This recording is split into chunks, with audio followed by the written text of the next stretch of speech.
What is up, everyone, and welcome to the House of Holocrons, episode 53. Continuing from our last episode, we're going to be talking today about Andor, the Book of Boba Fett, the Ahsoka series, and then Tales of the Jedi. Not only that, we will then be talking about our 3 top favorite shows from all of the recent Disney Plus drops, and talk about some of the future shows in the future for Disney Plus in 2024. So, to get things started, Cassian Andor. Not a Jedi in sight, not even that many troopers, just a few here and there. But man, did that show have weight behind it. And not only that, it's based on a movie that was really good, but just didn't do so hot. And partially was because the time it dropped was bad timing for a movie. Because people love it. A lot of people have watched Rogue One. Yeah, if you haven't seen it, rewatch it. In my opinion, it did a lot better than people put it in the same ballpark as Solo. I think it was a lot better in Solo. Oh, yeah. I think the movie is great. And we get a prequel show with the kind of same atmosphere, but better. Yeah. Honestly, yeah, I like this better than the movie. Okay. Though the movie had some great, fantastic designs with the Shore Trooper and the Tank Trooper. Oh, yeah. And then some character designs. And yeah, it was such a good movie. Yeah, Andor, yeah. I mean, it's my favorite show. Spoiler alert for when we get to talk about our favorite shows. If it was slow at first, either stick with it or, watch something else. But also you have to remove yourself from what you think is common Star Wars pacing. Yeah. Andor is not a common Star Wars story. It is a spy thriller, and it's very, the first little bit is trying to figure out... Cassian is trying to figure out who he is as a human and what he can even do in this new world. And then it takes off into this crazy spy 007 styling. And I'm sure the second season is going to be very, espionage 007 heavy. But this first season was... so brilliant, and I gotta quickly say, was it Merva? The speech at the end. Oh yeah, I mean, there's so many good speeches in that. Oh my god, Luthen Rael is one of my favorite characters in all of Star Wars, period. Because he's the dark part of the rebellion that no one wanted to talk about or see. He started the rebellion. We finally get not black and white thing. Yes. We get Luthen Rael is will do anything by any means necessary to build this rebellion up and deal with the Empire. Mon Mothma even has no qualms taking money from her family, lying to them. They're sick of the Empire already. And it was so good to see. Not to mention Luthen's shop was just filled with Easter eggs. That was fun. We got to see Starkiller's armor on screen. That was cool.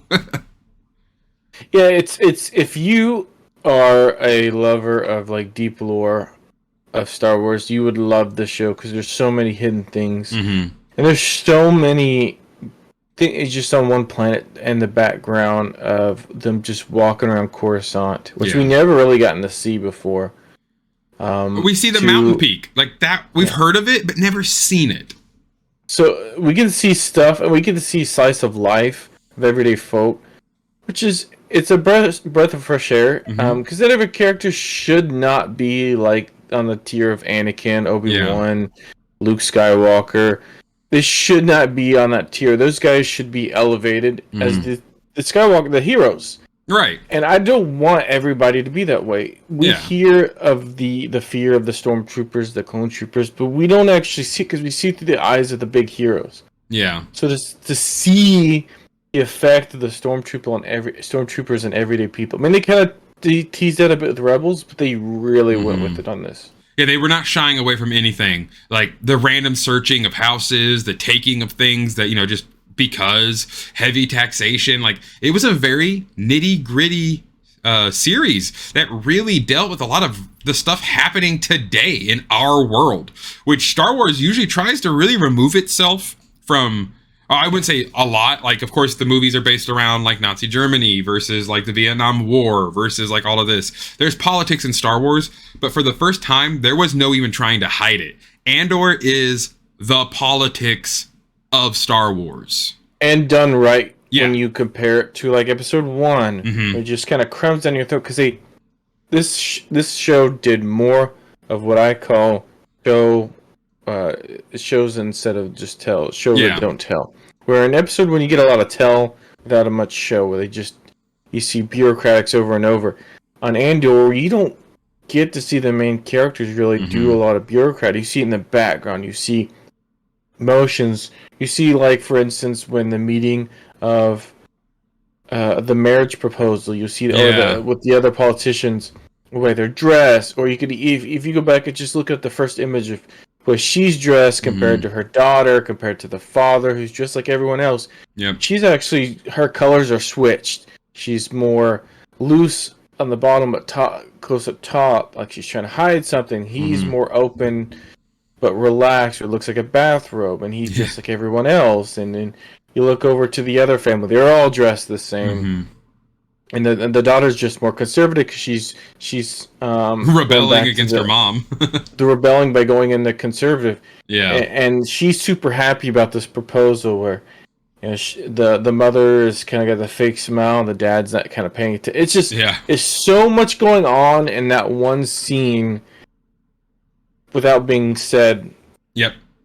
I mean, and they don't beat you in. Saying like, I don't want to. I want to get married. I don't want you to get married. And this, but we don't get that. We get this masterpiece of an artistic design. And that's what the whole show is.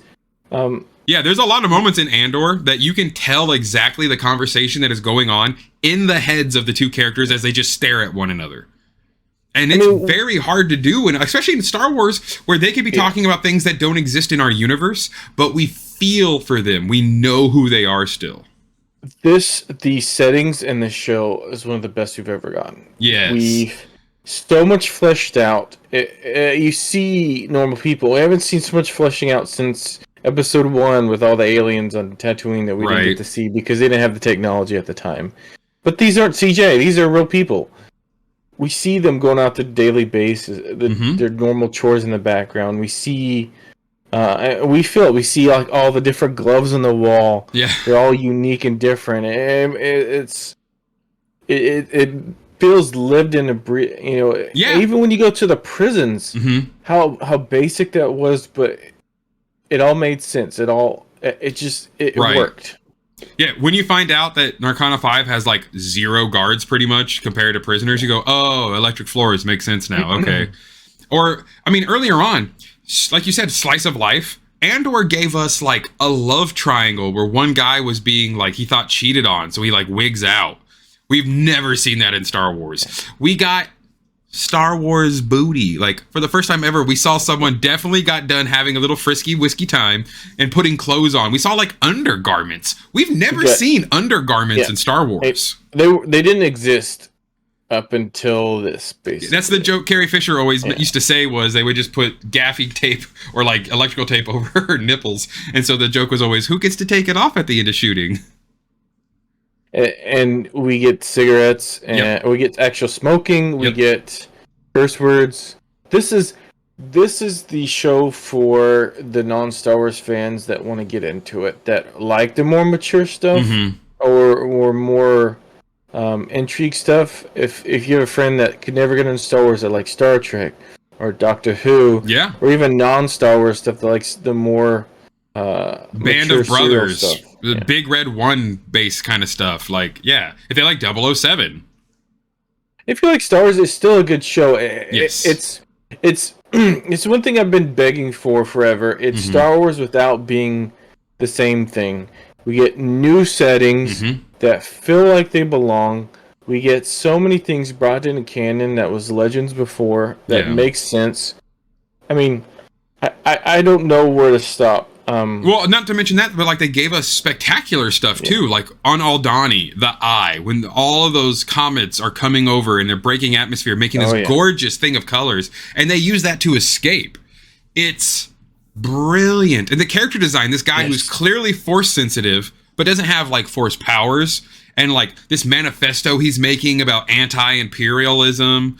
It just has this guerrilla warfare, nitty and gritty, just it only works better because he died too. Yeah, you feel like Star Wars never gotten to this point where you start concerning who's going to live and who's going to die. We Yep. know Andor's going to live, so that's a give. But the rest of the characters we know could die at any episode, and not to the point of like more mature level shows like Game of Thrones, but it's more than we've ever gotten before. Yeah, but there's also like backstabbing and betrayal, especially because of the Aldani job. We had a dude showing off prison tattoos, which that's another thing we don't see a lot. He's like, oh yeah, I was in this gang and this gang. Oh yeah, I forgot about that. But it's like in contrast compared to we get like Ahsoka and like Obi-Wan, where everybody's complaining about everybody gets stabbed and no one's gonna die anymore. I mean, they die so easy in this show. The guy got crushed.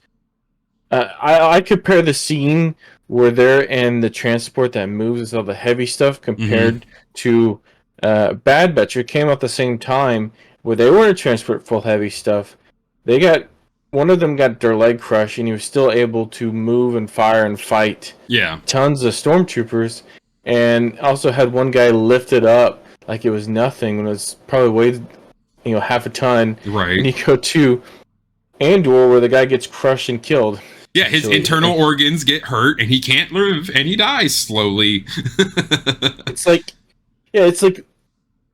so weird. It's like I was watching or I was reading a fantasy novel, and then it's like back to the real world. Yeah, exactly. It just rips you back into the real world. I loved the Aldani part so much too because it was so much tension. Every episode, I was waiting for it to go up in flames and blow up in their face. Like, I was surprised that the Aldani thing kind of worked out. Yeah, and you get the point where even the point leading up to it, they gotta hide, pretend they're farmers or herders. They're like hiding from the flybys, and then you get the other side where they're not really too concerned about they're like lackadaisical. There's just so they don't want to be there, but they're just like hanging out. The soldiers, we get all sides. We even get the ISB side, which is awesome. Oh yeah, Deidre, they did such a crazy good job at making me like an ISB agent when we know the ISB are some of like the worst people in the entire Empire. They're the propagandists. They're the like hidden shadow that strikes from the back. They're not good people, but we want to see Deidre succeed. Not only that, they gave us one of the biggest weirdos I've ever seen in Cyril.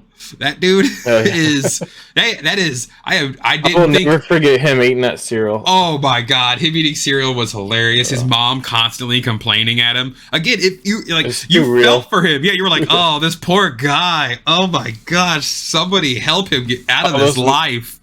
All those millennials were dying inside watching that.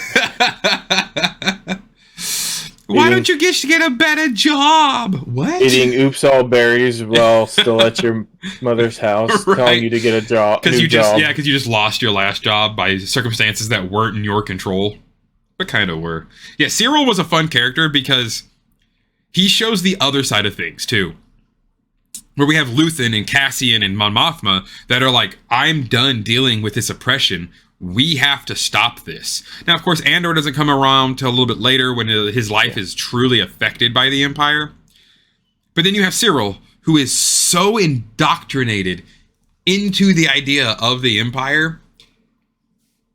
He's a sweaty. Like, he's sweaty for the Empire. He's madly infatuated with Deidre, and probably not because he actually likes her physically, just because she's a person of power in the Empire.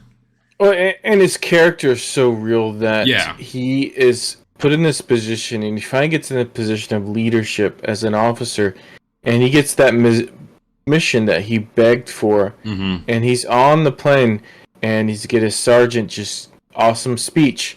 Everybody's fired up. All right, now your turn, and he does not know what to say. Yeah, because he dreamed of this moment. Right, great with numbers.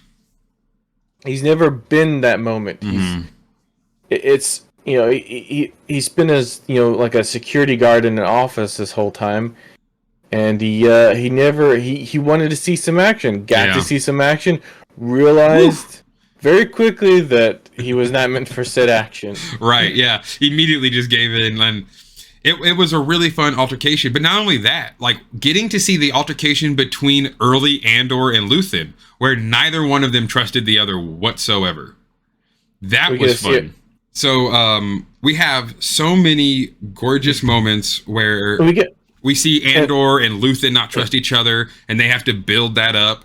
Even on the mission, though, when Luthen puts Andor on that Aldani mission, nobody trusts him whatsoever. They shouldn't.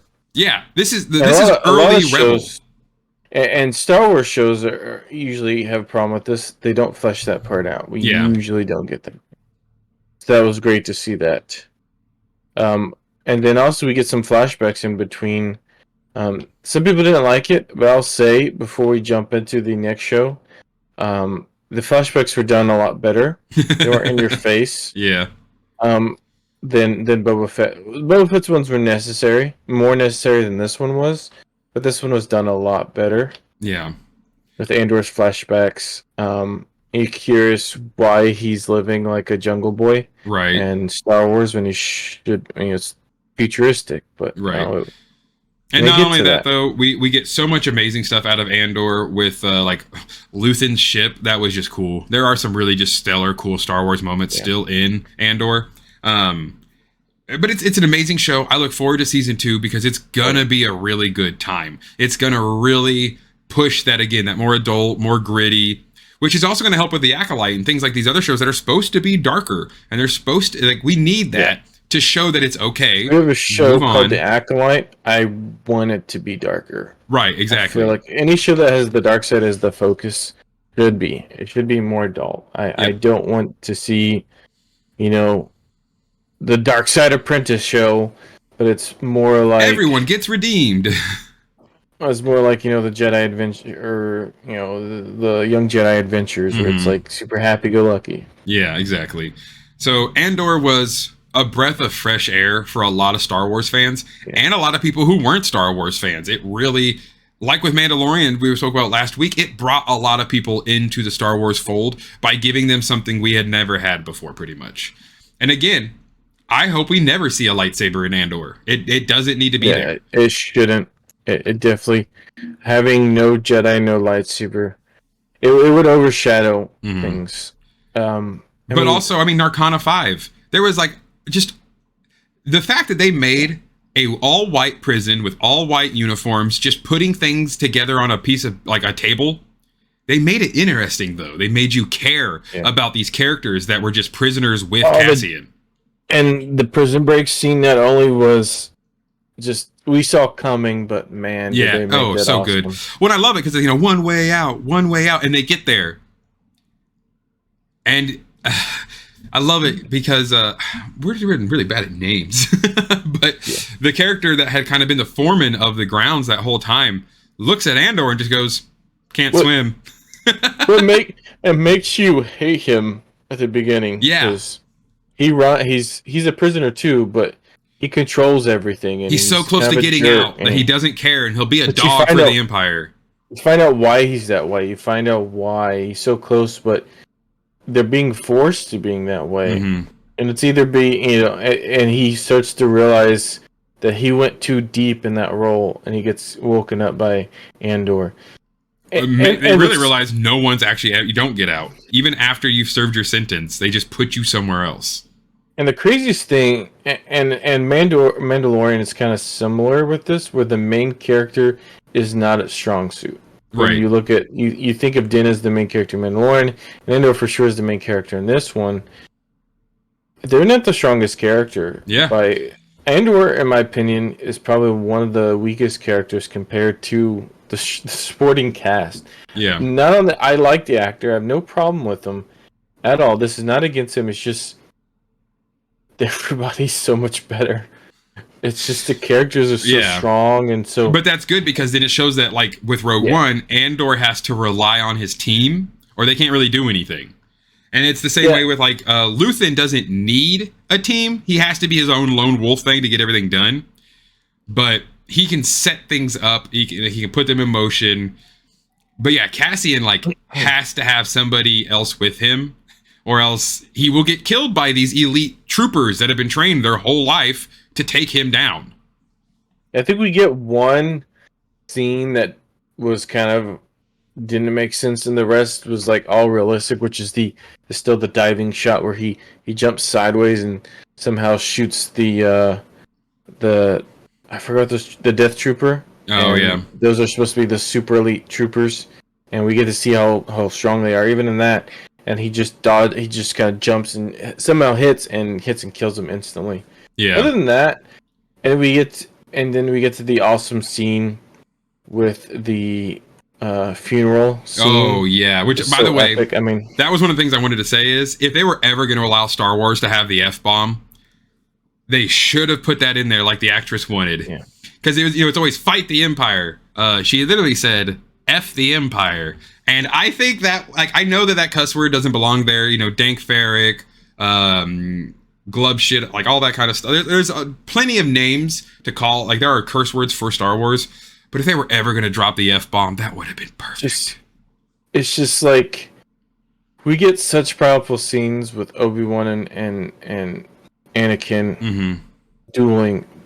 But it's also interesting how such good writing and acting and set design and storytelling can put scenes like the funeral scene on par with something like that. Yeah.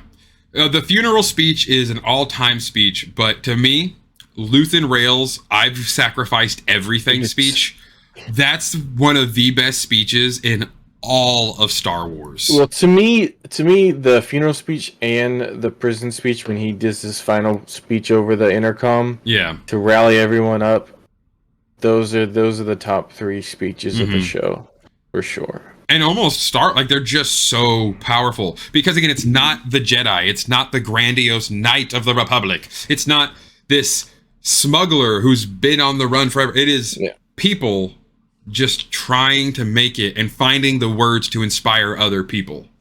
And that's why I think it resonates so well.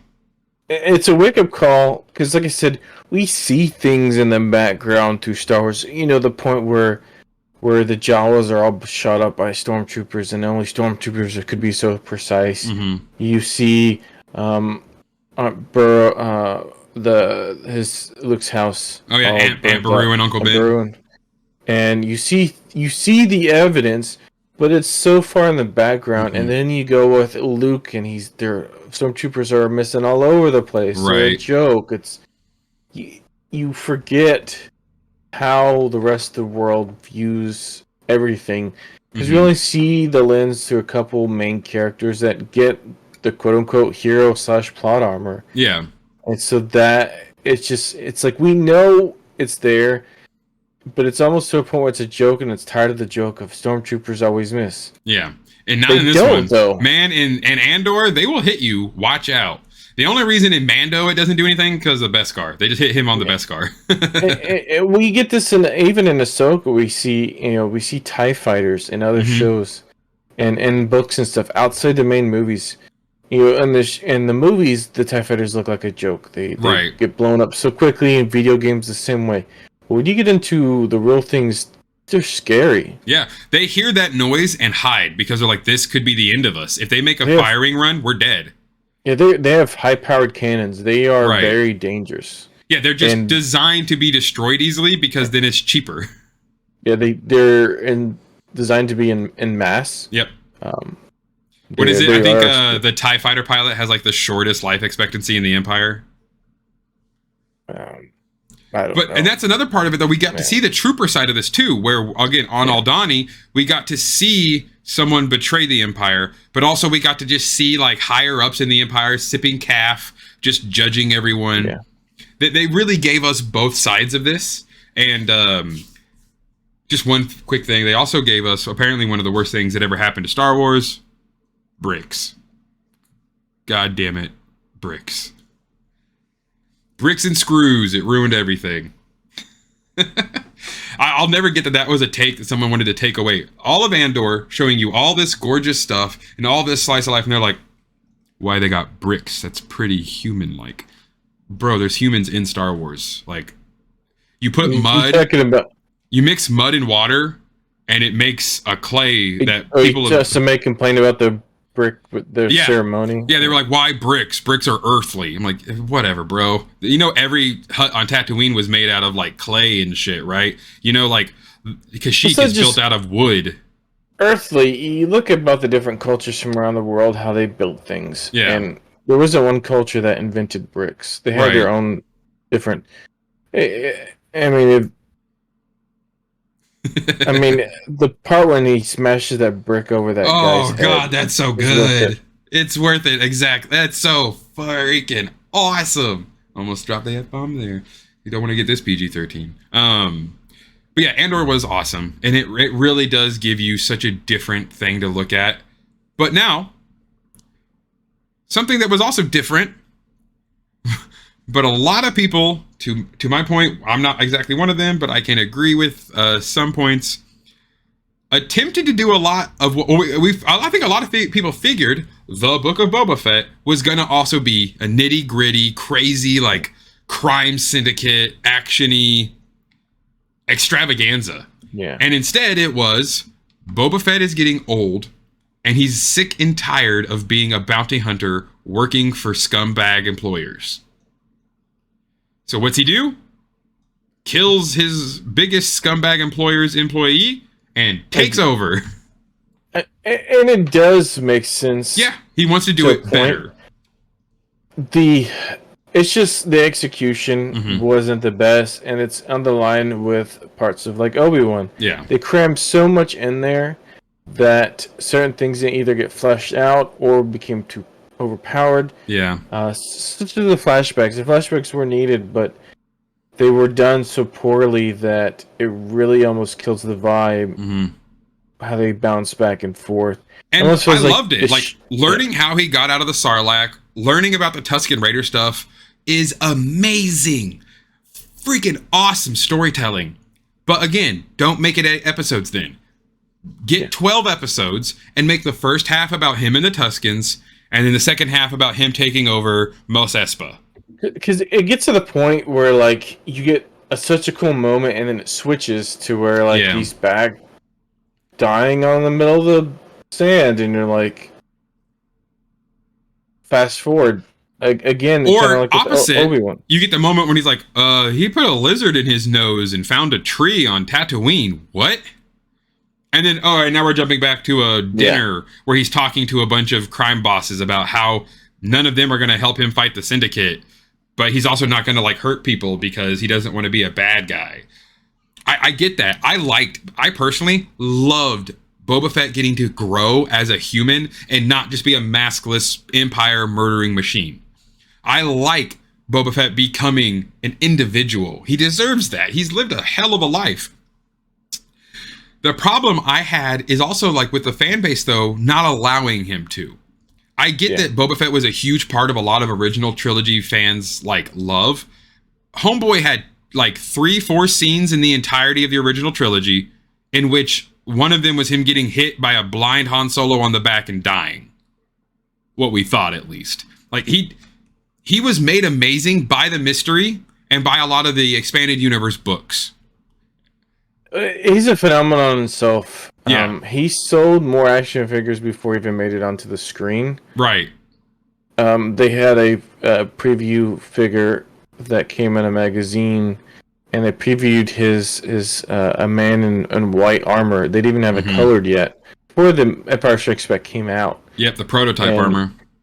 And people loved his character way crazier because he was originally supposed to be a stormtrooper. He was supposed to be a super commando stormtrooper, and they decided to do something different. And his character, even when he was in the show, they had people making his armor just watching the movie and over. Yep. And until it spawned a club that still exists today, filled with people from around the world that wear Mandalorian armor, to the Mandalorian culture, to books, to everything. And he was a simple character, but the idea of Boba Fett outgrew him so big, which was the joke at the time, even back in the costume club when they were so strict about their costumes. Yeah.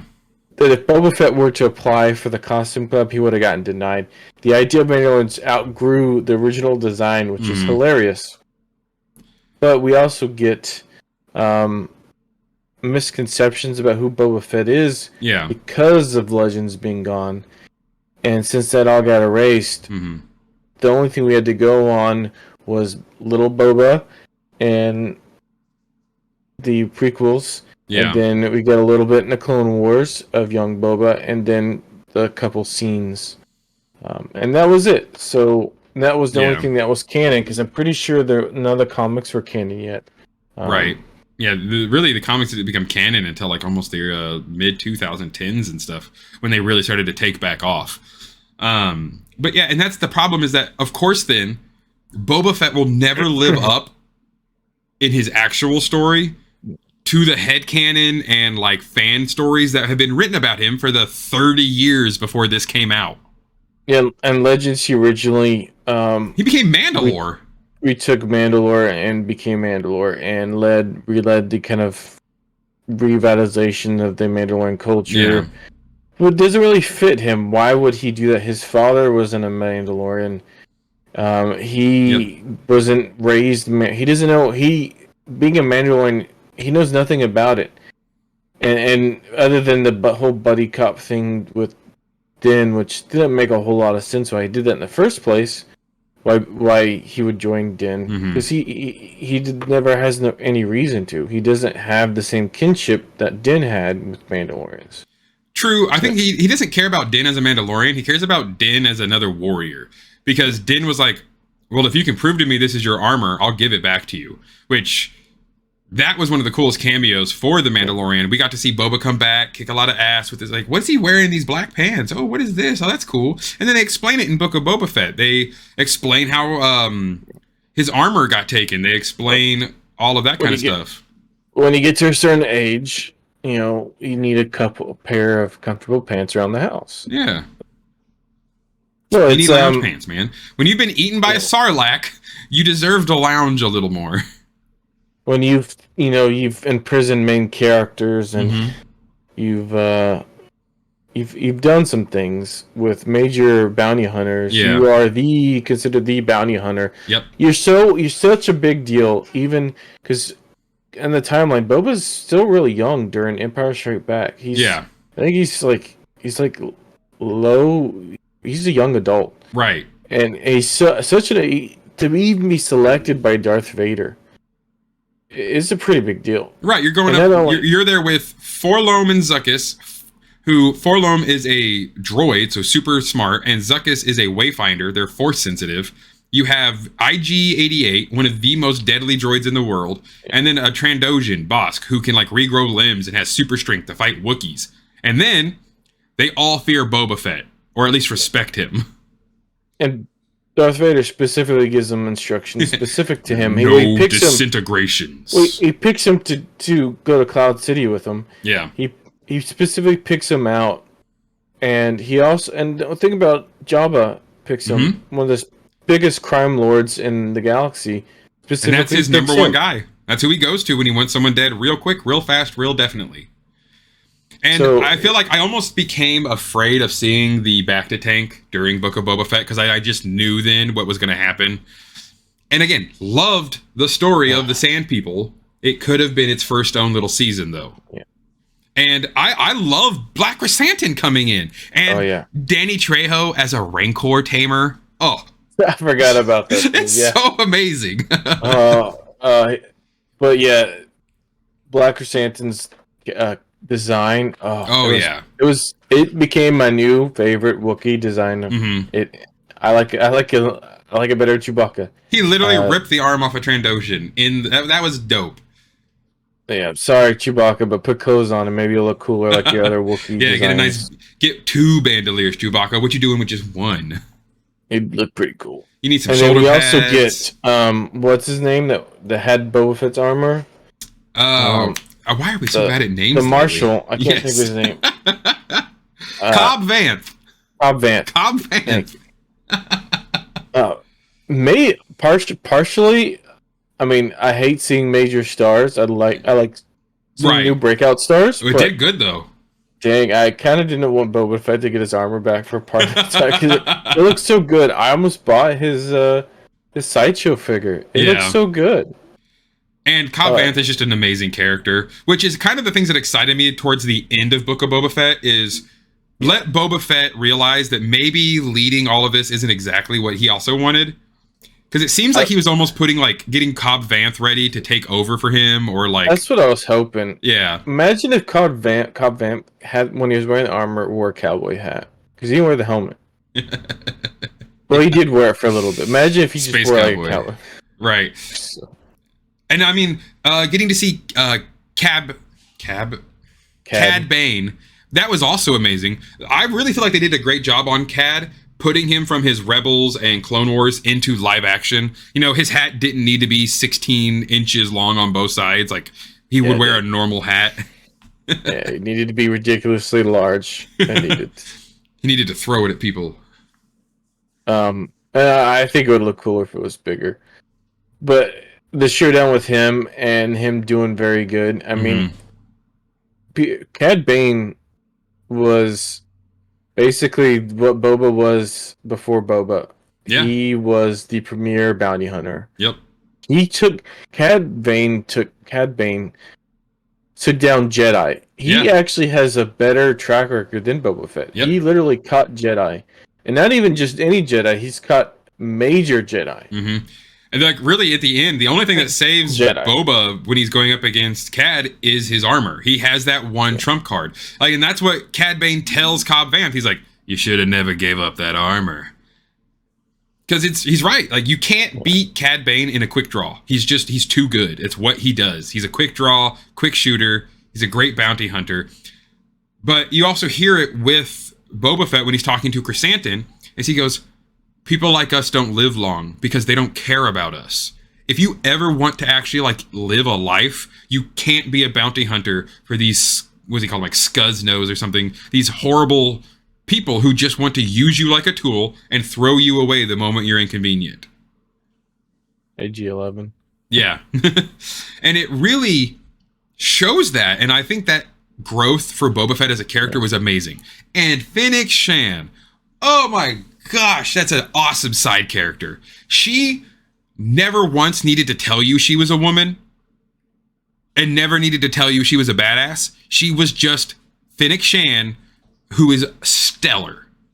That's another thing I really liked about that casting choice and about that character. They never beat you over the head as, look at this strong woman. It was just, bro, she's awesome. Yeah, it nailed her animated counterpart for sure. Yeah. There's some characters that, I could argue. Me and you could argue back and forth, like Cad Bane, and is animated in real life, and Ahsoka's, and whether we agree or disagree.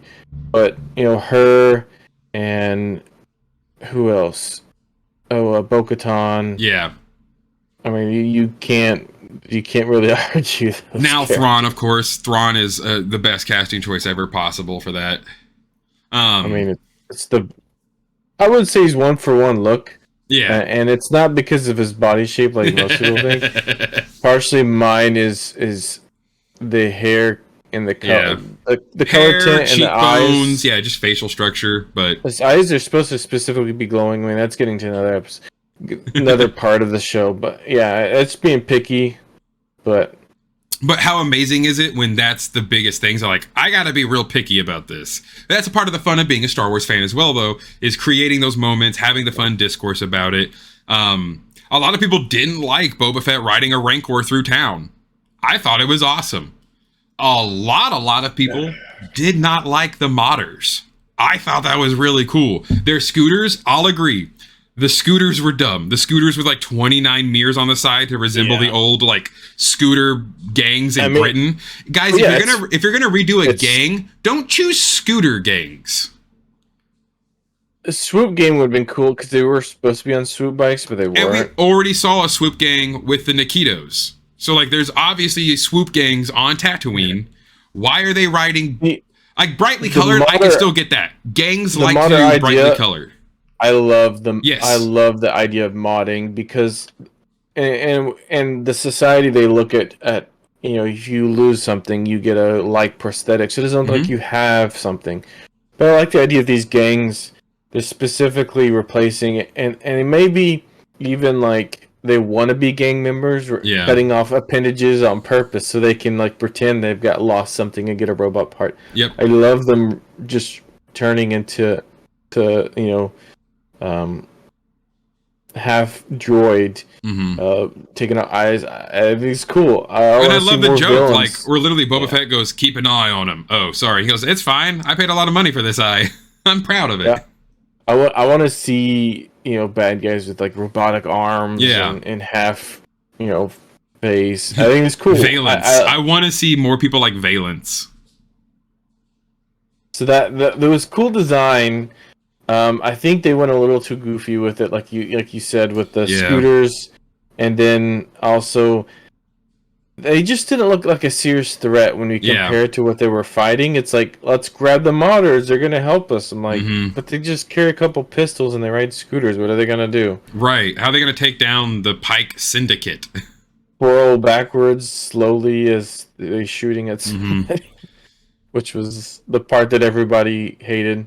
Which I admit it was kind of ridiculous.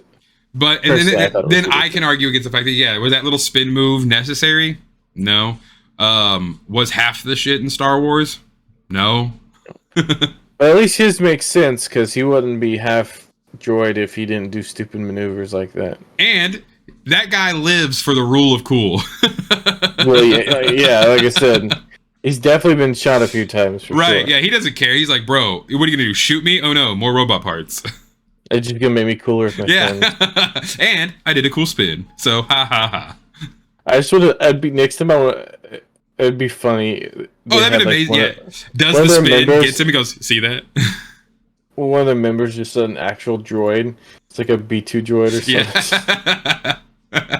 They all look up to him. Man, one of these days. So yeah, Book of Boba Fett had some funny moments, some weird moments, some what the hell is that kind of moments. But another show that, again, these A shows are doing phenomenal, really just took off and just shot us into a stratosphere that I never thought we were going to be getting close to. Ahsoka. The Ahsoka series was a lore dump. Now, I love that they even went so far into lore that they had Hugh Yang, who's been around since 20,000 plus years before the Battle of Yavin. The Jedi existed, Hugh Yang was activated, everything else then. Like, that's how old Hugh Yang is. And he literally was like, would you like me to recount to you the tales of the galaxy 1, 2, and 3? And Ahsoka's like, no. And of course, all of us are like, yes, yes, yes. It's crazy too, because all normal droid standards, he shouldn't be stable. Right.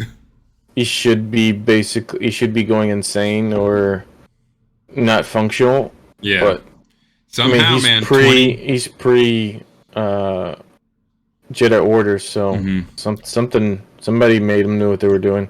And I mean, he can't be wiped, or else he loses all of that knowledge about the entire Jedi Order. Again, why didn't Sidious try to capture him? Right. But I mean, getting to see live action Purrgil, loved it. Getting to see live action, more live action Night Sisters, and the lore we got for the Night Sisters was crazy cool. Well, not only we get to see characters for the first time, like Ezra, Sabine, we get to see so many new additions. Oh man, Baylan and Shin, Baylan Skoll, Shin Hati, easily two of the best additions in Star Wars since Mandalorians. Baylan, sadly, too good. Yeah. It's going to be very sad with Ray Stevenson being gone. Hopefully there is a recast to continue his amazing story, though, out of honor, because Baylan Skoll immediately became a fan favorite. I hope we see a lot more Shin, even outside of, I guess, Ahsoka Season 2. I don't know if we're getting a Season 2, are we? I think we are, yeah. There should be an Ahsoka Season 2.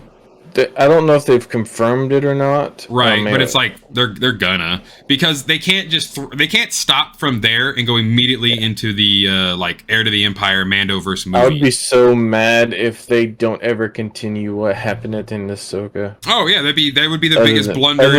No, that'd be dumb. Yeah. Like, straight up, I would even say that's a horrible decision. I would be pissed off at Star Wars for that. When you get Ahsoka, Ezra, and Sabine are now locked on Peridea with two Dark Jedi, Shin and Baylan, while Thrawn himself has a army, supplies, and is going back. they can't just drop that ending with Balin with the statues and just like Literally. never mention it ever again. Right. Yeah. I can look over some of the other shows that they probably will never touch on again. But not addressing the statues again is gonna drive me nuts. Oh yeah, because it was so freaking amazing to see. Again, live action. We got the father, the son, and a destroyed statue of the daughter. What does that mean? We're on this Dathomirian planet where the Dathomirian witches apparently came from, and then flew on the Purgles to Dathomir. There's just a lot of really interesting stuff that Ahsoka gave us that I never thought we were gonna get. And watching Ahsoka fully grow and have those moments with Anakin in the kind of world between worlds, like in between death and life itself. So great. Anakin teaching Ahsoka. And to Mike's favorite thing, live action Clone Wars. Well, I'll never get to see again.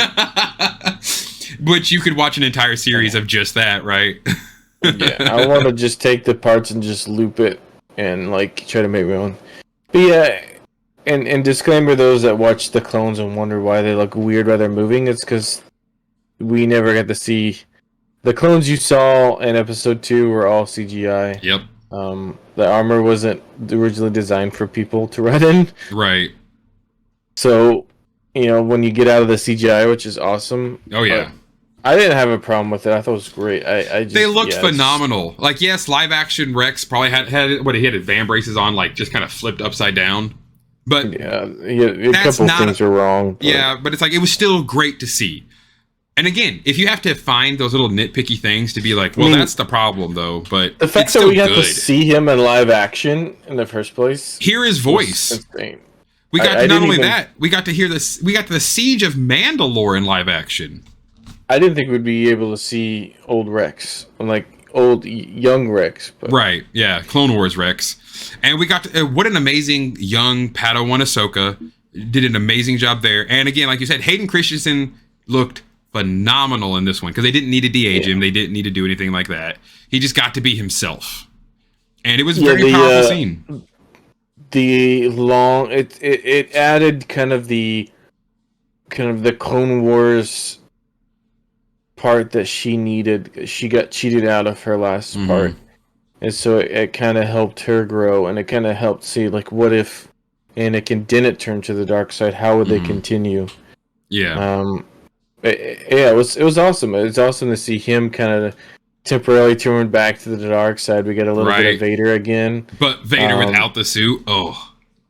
So it was awesome. Or we get the idea. What if Ahsoka was in episode 3 too? So you get that kind of idea.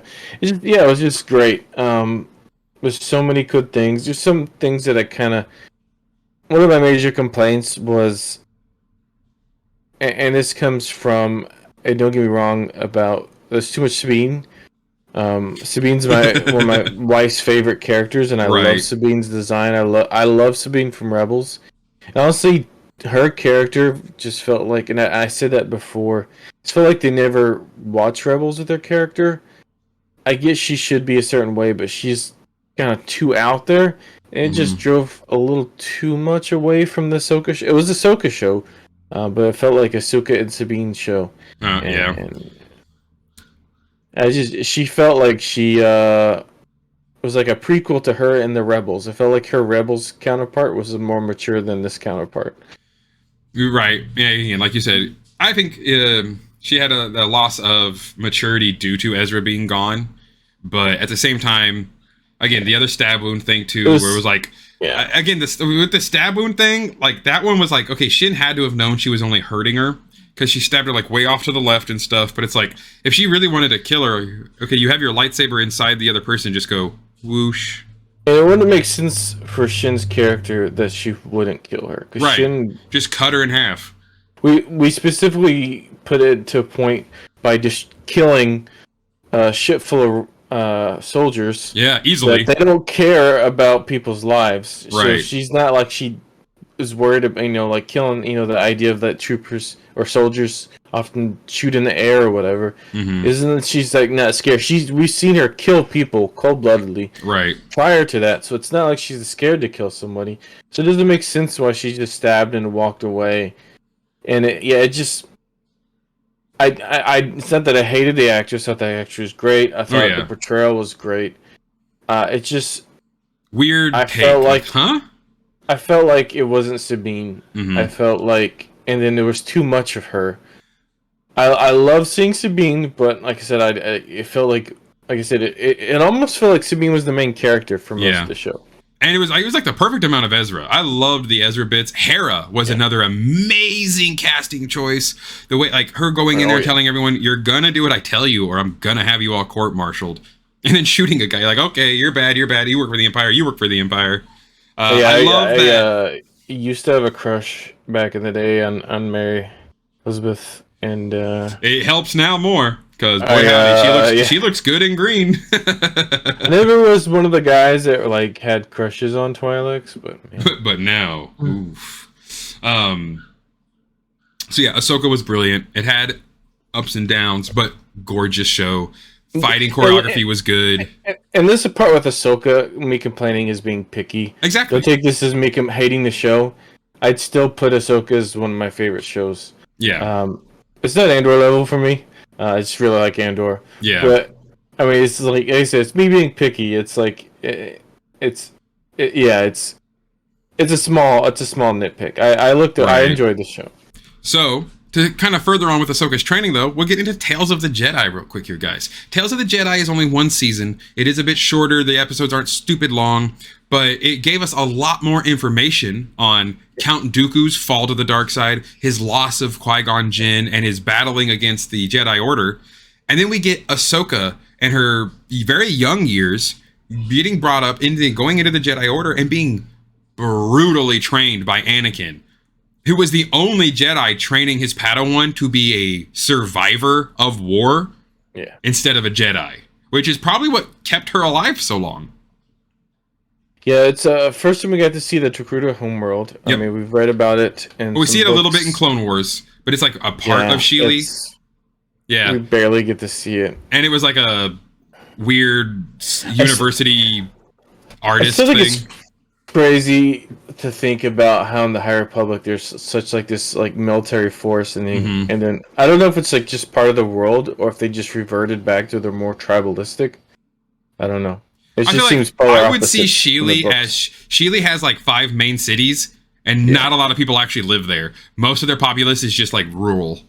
I could totally see that, but I loved the Ahsoka stuff, but I loved the Dooku stuff way more. Yeah. The Count Dooku story of him kind of falling, Qui-Gon as an apprentice, even speaking to Dooku and like helping him realize you're going a little far here, Master. It was the story that we didn't need, but it was great to see. Yeah. I would love to see the connection of, because we always heard about Dooku. Yeah. Was a Jedi and he was a great Jedi, but we didn't, see him before. Yeah. So it was great to see that. And there was a lot of emotion in there with like all of the scenes of when Qui-Gon died and you saw Dooku standing in front of the tree talking to Yaddle. It was powerful. Even for an animated series, it was very powerful. And you could see, like, when you saw his scenes of how it led there, you could see, okay, that makes sense why he switched. Yeah. I could see why he left the Jedi. And then, oh my God, his real turn to the dark side, killing Yaddle. Whoa! We finally got canon what happened to Yaddle. Like, we now know why she's not there anymore. But it was crazy. Just imagine all the danger she got into around and the High Republic books, which she's so close to getting like sucked dry by crazy beasts and all the stuff that she goes through in those books. Well, in the one book mainly. Yeah. And then she survives all that, and then for that to happen. And not only that, like, it happens later on in the Yoda comic where Yoda has to face again his darkness on Dagobah, and he sees the dark side essence of Dooku. And that's where he learns that Dooku killed Yaddle. Because, like, the dark side on Dagobah force illusions Dooku throwing Yaddle's body at him, and it's just like, whoa. So there's a lot of relation there between Dooku and Yoda and the other, especially between him and Mace. They did a great job there as well, I think. But love Tales of the Jedi. I really do look forward for more. It was a little safe with the characters they chose. Right. Honestly, the Dooku one was the better of the two. I think so. Yeah, we are getting a second season, so it is interesting to see where they decide to go with. Please don't touch a Skywalker. I don't even mind if some of it's Rey to like fill in a little bit of sequel stuff on what she's doing after the movies. But I want so badly to go.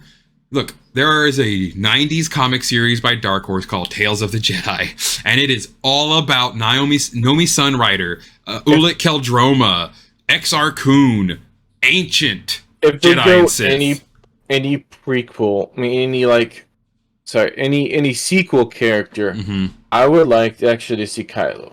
Oh yeah, that'd be an amazing way to show Kylo's fall as well in Tales of the Jedi. I think that would definitely be very cool to see. It would also help a lot of people with the sequels, because a lot of people don't understand why, like the scene between Luke and Kylo, they're like, or Ben at that moment, like, why would this even happen? That's so stupid. It's like, but if you read the comics and the books, you understand there's been a lot of stuff going on. But Tales of the Jedi would be a very good way for them to show people who just don't want to read, it happens, why Kylo fell and why him and Luke had that altercation. Imagine if Kylo never took his helmet off till the last movie. Yeah. I'm gonna go off track, but that's just right. Yeah. I think if we got a sequel character, my pick for if they do the same formula, I would like to see Kylo, because it'd be cool to see part of the old Jedi temple with Luke. Yeah. And then the fall of him, and then him finding the Knights of Ren and all that stuff. I think that'd be cool. Yeah, no, that's a very, very awesome idea. I actually really like that. I think Kylo Ren would be a very good choice. And again, it wouldn't be safe. Some people will immediately hate it, and I bet a lot of people will start to hate it and then realize, oh, this is actually really cool. When you think about the Knights of Ren, the sweet design, we don't even get to see them. Yeah, we don't see him until the end when he kills them. Tidbits of, or hear a little bit of, Luke's school, so it'd be cool to see it. Yeah. The closest I've ever seen to Luke's school was when I played Jedi Knight Academy. So love that game. It'd be awesome to see it. I don't. Who would you pick, B, if you could pick a character to basically get the Tales of the Jedi treatment? Naga Sadow, an ancient pure blood Sith. I want to see something before the Great Schism. Like, I want to see real pure-blooded red Sith, like Marka Ragnos level. How about I throw a character? Let's say, because Disney, they don't want to go too far into things. They're still a little safe. How about I throw a safe character that would drive you nuts when I say the name, but when you think about it, it'd be awesome. Tales of the Jedi treatment, but with Sidious. Boo. Yeah, no, you're right. It would be awesome to finally maybe get to actually freaking see Plagueis and like what their relationship was like.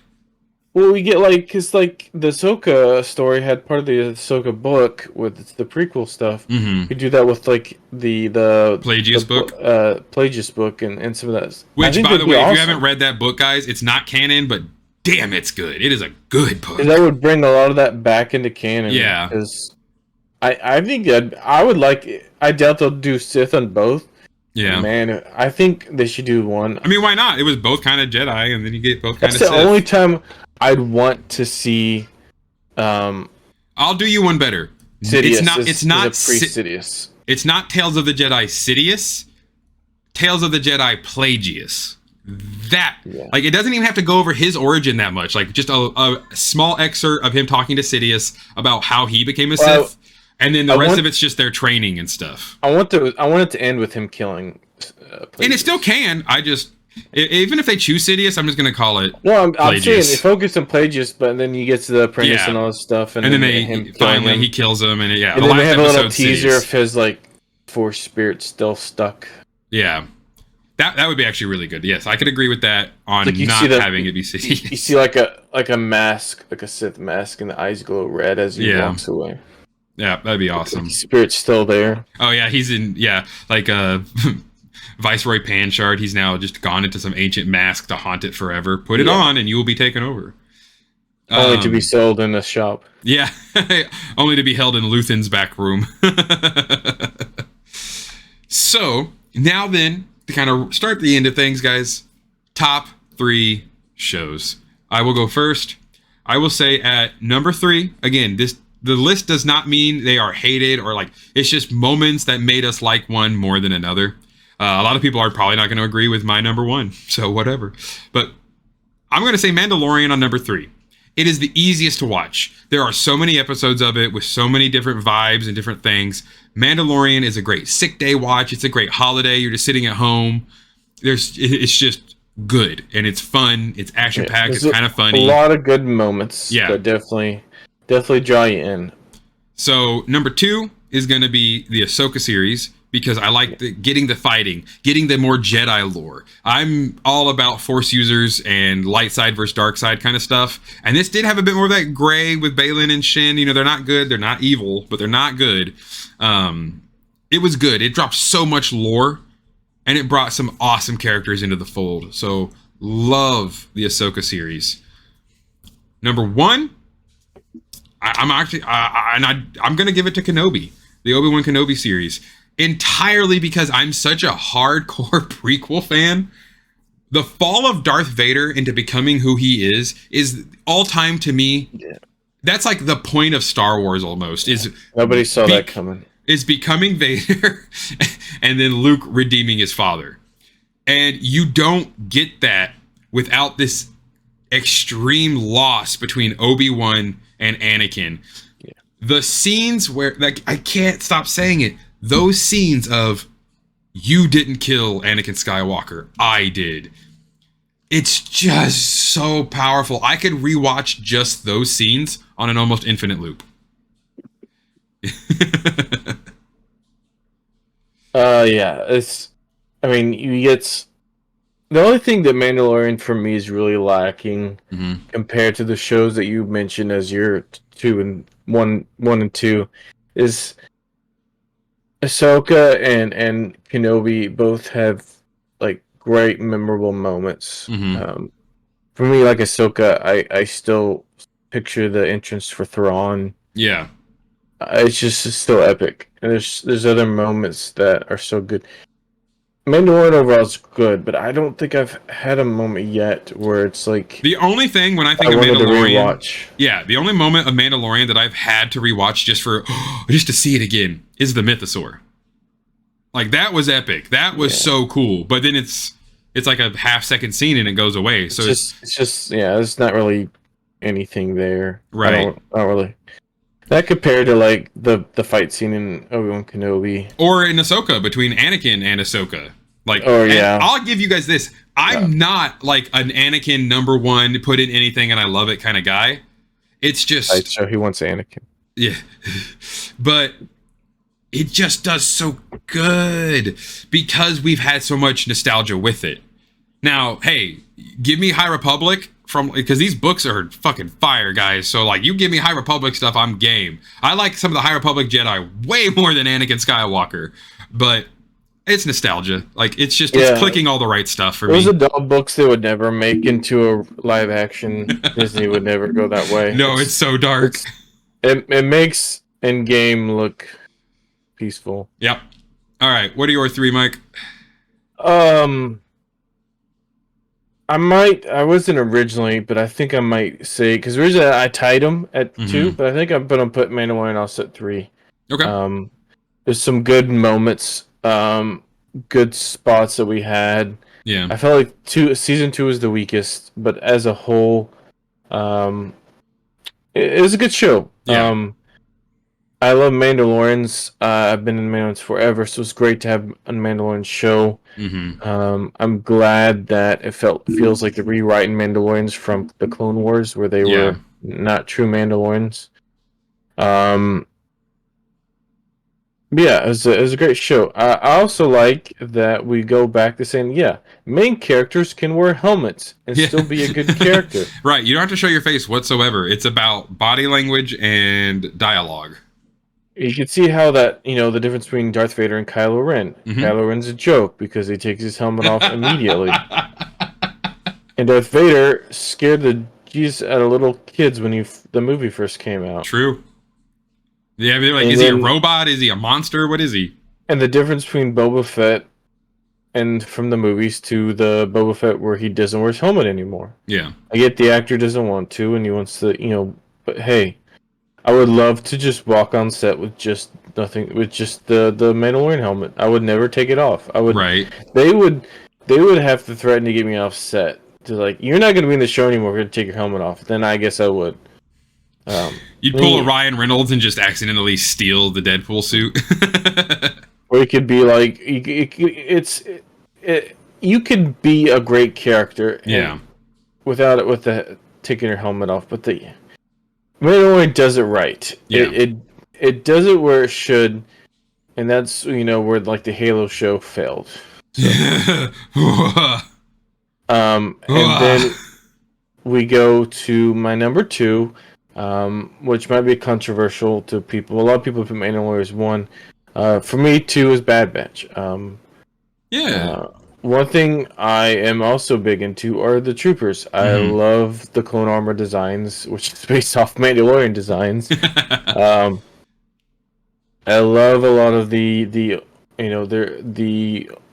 exotic troops. One of my favorite Black Series to collect are the clone troopers. Right. I love the variety, and I also love the idea of the team aspect. One of my favorite Halo games was Halo Reach. I like the idea of the individual team members. I like that idea in a story, and just a compelling of, even though it's an animation and something gets silly, the emotions behind it resonate from somebody that has served, and I can see, I wonder how this affects their mentality on the battlefield and with other things. So it's awesome to see that. Yeah. And so I really like the Bad Batch or the Dad Batch. As a father myself now, to a young child, it has. There are moments now I can look at Hunter when he's doing something like, I feel you, bro. I feel you. All right. I want to put a leash on you, but I don't want to go to. I know that'll mentally scar you for life. So fucking just come here, damn it. All right. Now, no one's gonna see this coming, guys. I think I can guess what his number one is. It is Book of Boba Fett. No, it is Andor. Andor for sure. If you've watched the show before, or you get to watch them and you've heard me talk about Andor, I love Star Wars, and don't get me wrong, I own 6 lightsabers actually that you can see some poking out. I own a lot of lightsabers. Don't get me wrong, I like Jedi's as the next person, but I also like to see Star Wars. I've seen the Clone Wars with full Jedi. Yep. Honestly, it's boring without Sith. That's another conversation for another day. But the Andor, even if you had, it's just great to see Star Wars from a different perspective. And it wasn't just that; it was the writing was so powerful. Yeah, the actors were so powerful. To me, it's when the main character is the weakest character. Right. It's such a good story. Yeah. It means the supporting cast is just as strong as the main character. And that can only really be done when you're not kind of this main character mentality. Right. Luke wouldn't be such a cool character, or Han Solo or Leia, if we had pilot number 4 be just as good as Luke. Right. Yeah, exactly. It wouldn't be as interesting. Imagine you think of these side characters that just speak to Luke or Han for a short amount of time. and they would steal the show. It wouldn't be like you wouldn't. It Yeah. works with this. It just We yeah. know Wedge Antilles is a badass pilot. He can't be better than Luke, though. Imagine if they had this like strong conversation and you just go off to see Wedge's life. I would enjoy that. I'd like to see canon stories of Wedge now. Mm-hmm. We're not gonna get it, but this is kind of what we get with Andor. It's Yeah. just it's just I don't know how to explain it. It's just I love it. I can't wait for season 2. Mm-hmm. And the fact that it stops at season 2 is a good thing. And I want it to. I want it to kind of lead up to not right before the movie, but you could see where the movie of Rogue One would come into play. There's no question how he got from at this point BB to F. Right, exactly. Yeah, and like you say, show don't tell. We don't have to be told Cassian Andor is about to go put on this mission with Jyn Erso. Like, we knew that happens. Just show him maturing as a rebel spy and a rebel agent. That's what we want. And it's going to be awesome. So then, before we wrap everything up for the end of this evening, guys, the future of Star Wars 2024 looks awesome already. We've got so many other things coming out later down the pipeline, movies. Lots of movies have been announced. So the scripts haven't been finalized whatsoever on almost any of the movies. So don't think if you hear rumor mills, just know that's what they are. They're rumor mills. And keep in mind with Disney and Lucas Arts, they're kind of co-op on this stuff. Mm-hmm. Nothing is fully set in stone unless it's for sure fully, even if it's got film, because they've canceled projects that have almost been fully filmed. Especially video games. Until it's got a for sure air date, and even that changes, but the only one we know for sure is going to happen is Skeleton Crew. And if Acolyte doesn't, I'll be so pissed. It's finished. Yeah. Give me my dark side story. If you ask why my favorite show, I hope they stop at second 2 seasons. It's because of shows like The Acolyte. Yeah, I want more other shows. I don't want same of this. You keep going deep into. If we get a season 5 of Mandalorian, it's probably going to go downhill. Right. I mean, honestly, 3 seasons is enough for me, but I just don't see them. Some shows you just let them end before they kill themselves. Yep. Allow the Star Wars universe to shine, and don't let one spot become a dark spot that then taints the rest of it. Because it will. It will 100%. We need to get away from the Skywalker saga. Like, we can't pad it out anymore. Yeah.